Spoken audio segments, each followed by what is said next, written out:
Deontay Wilder returned to the ring this weekend. A fan favorite, a 5-year heavyweight title run that he once had from 2015, beating Bermane Stavern all the way to 2020 when he lost the belt to Tyson Fury in their rematch.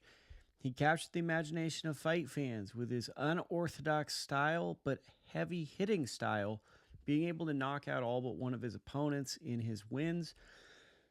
The Bronze Bomber has been known as one of the best power punchers because fundamentally he's not all there. Yet that's not entirely true.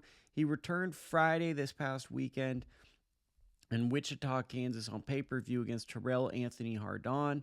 This comes on the heels of him losing to world-class opponents like Joshua Parker and Zhilei Zhang. The Zhilei Zhang fight got knocked out pretty bad. And those two performances made us question whether he can still be at a world-class level. Honestly, this performance against Hardon, who has been brought in to fight guys like Richard Torres Jr. when he's not in title contention, but rather an up-and-comer on undercards, Wilder's popularity merited a pay-per-view to some degree or for whatever reason, but this was a get the confidence back fight. And what I saw in this bout was someone who I'm not sure if he has or he hasn't, but it looked like a guy who's been through injuries, like his body is sore. And many people will tell you that Wilder was late to boxing, etc. He's an Olympian. He's a bronze medalist. So even if he came late, he does have pedigree. He does have a skill set. The thing is, Wilder has a blinding jab. And in this fight, I saw that jab no longer nearly as effective. And you might say, why?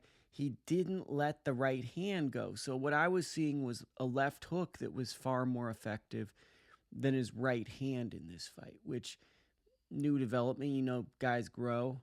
Malik Scott not in the corner now, Don House, at 39 years old, you really start to wonder how much you can add to a fighter's game rather than preserve.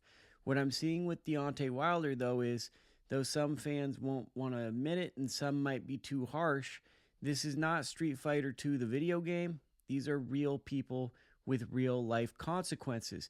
Deontay Wilder has been through a lot of wars and taken a lot of damage in his career.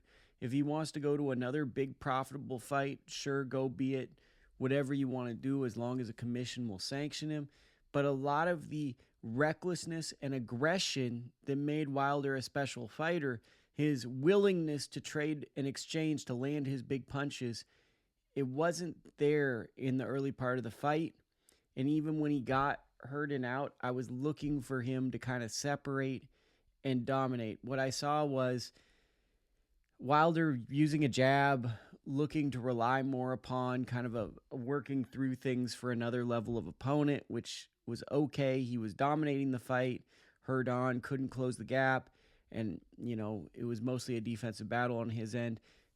But it was really mauling and inside fighting that led Wilder to the stoppage where he was able to break him down over time. It's notable because Wilder has become a figure that I think a lot of people are interested in the sport. But do I see him ever getting back to that place he once was? No.